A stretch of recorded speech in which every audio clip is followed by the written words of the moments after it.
Greetings, dear ones. I'm Kryon of Magnetic Service.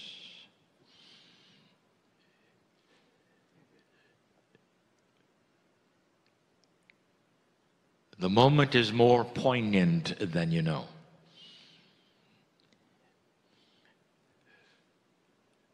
Some of you have come for a vacation, others of you have come for a celebration, but none of you have any idea truly where you are. You couldn't. You couldn't. As tuned up as your Akash is, what happened here, right here, is so profound for so many on this planet, and especially those who would arrive to celebrate it now, so profound that it cannot really be contained. But the residual of it brings you back. In the next days, I'm going to give you some history, some reminders of what happened here. But even before I do, the reminder is this: you're not on an island, you're on the mountain of Lemuria. The mountain. A huge mountain, the biggest one on earth. And the reminder is this: that you're not at all in the elevation that used to be. The land of Mu, the small continent in the middle of the Pacific. And all of this will again be explained, both in channel and by my partner, in the next 3 days. But what I want to tell you about is something I have mentioned only briefly in the past. An experience that my partner had that I wish to pass on to you at this moment.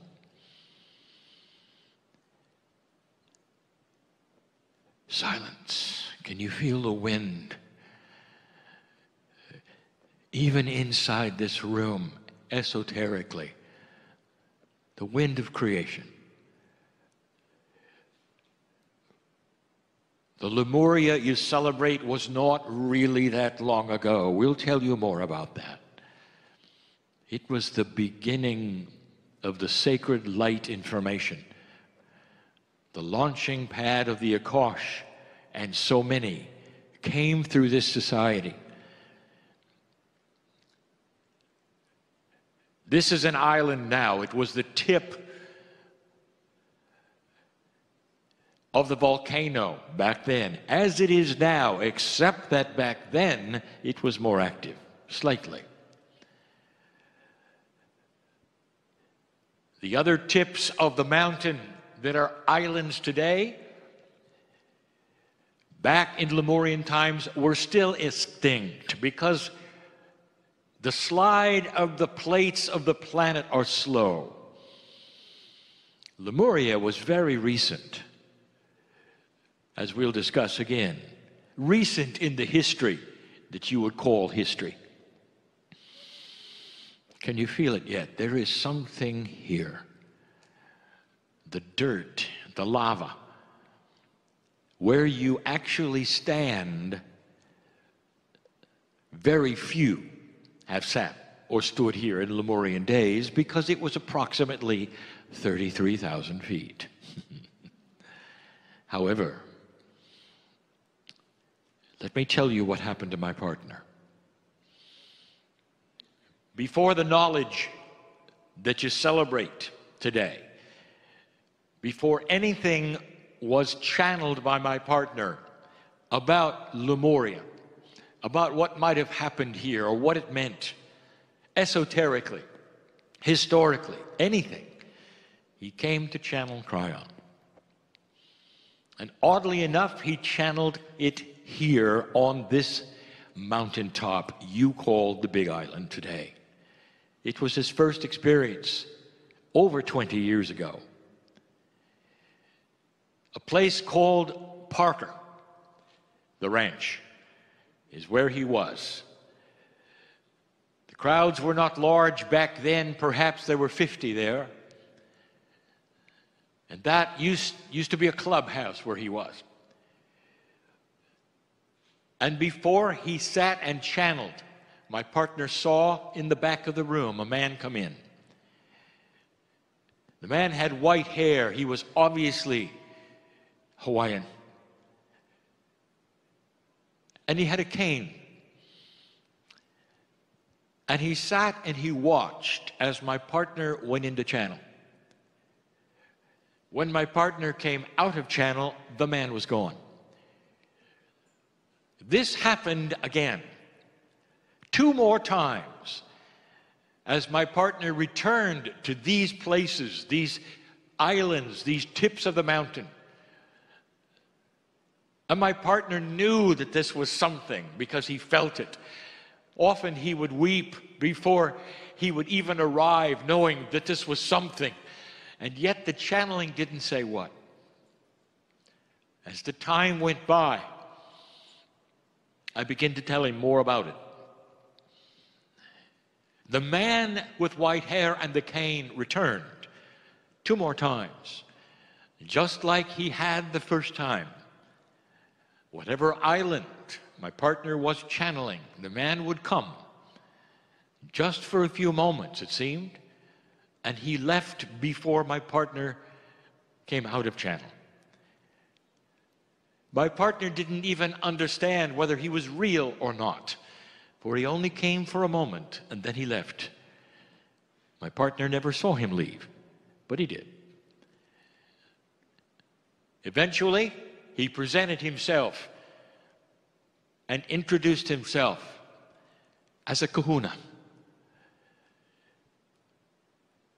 And his name was Makua.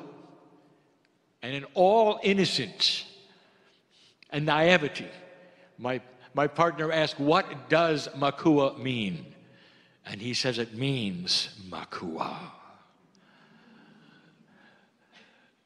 Shaman for the age, for the time.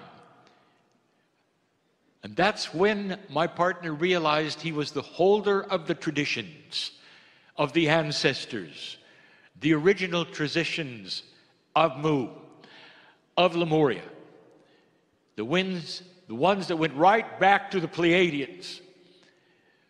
And then Makua agreed to be a teacher with some of the groups that my partner would bring to the Hawaiian Islands, especially this island called Hawaii, where this was his home. And I wish to tell you just about one episode because, dear ones, those of you who are going to the cauldron, I want you to remember this story right now because that's where we were standing.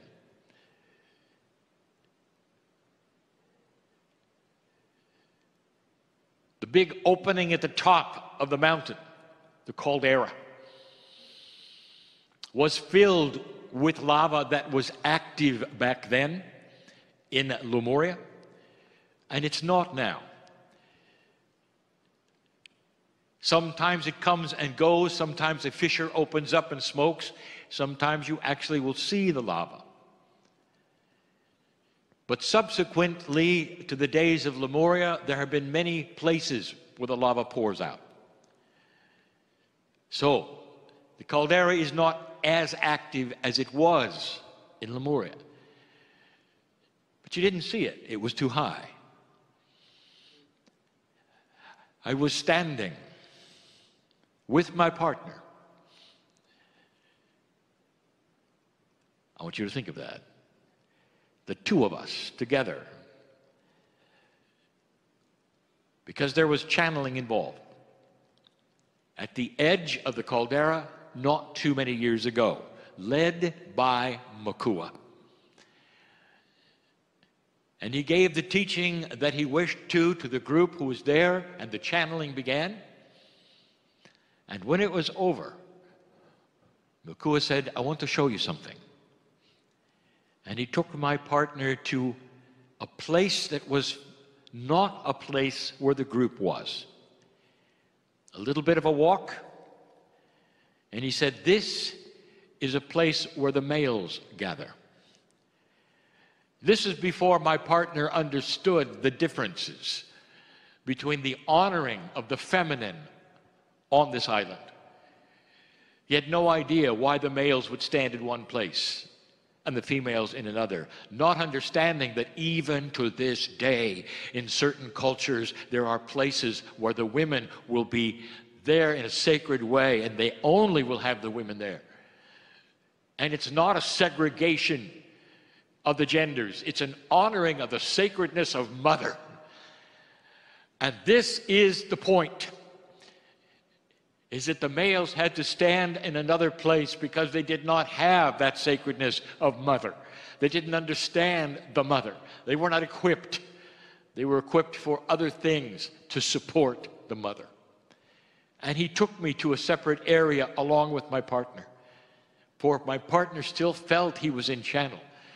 He felt the energy of it and didn't know why, for he had closed the channel, and yet I was still with him. And it's so that I can receive and give the message and agree and say, that's right, my partner. When Makua pointed to a place in the distance, and he said, this is where the light canoes are buried. And my partner didn't know what it meant. And I winked at him at that point, and I said, it's a metaphor, it's a metaphor. Kind of. I want you to think about it. The Pleiadians came to this place. And whether you came or you think they came esoterically or in vessels or whatever, the point was they buried the essence of their travel because they stayed. This is one of the greatest love stories of the galaxy. And it's going to be revealed even more to you as you go. For they stayed. There was no return. For they knew that this was the area and this was the place that they would teach for thousands of years, where they would have children who would be special, who would then also teach, and an Akash would be born, for their bloodline would continue. Their bloodline would continue. On social media, some have accused my partner of not being fully human. Some say he's a Lizzie. Some say he's from space. And they say, beware, he's not fully human. Well, I have news for anyone listening. None of you are. None of you are.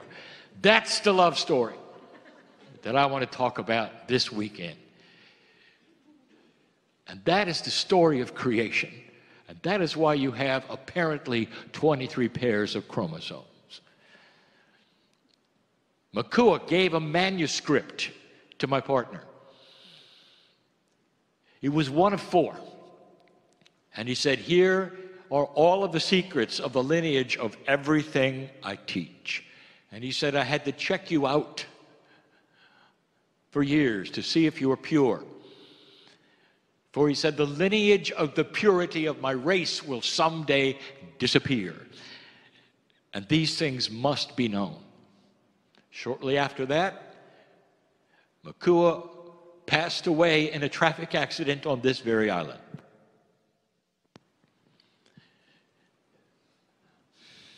Shamans don't drive well.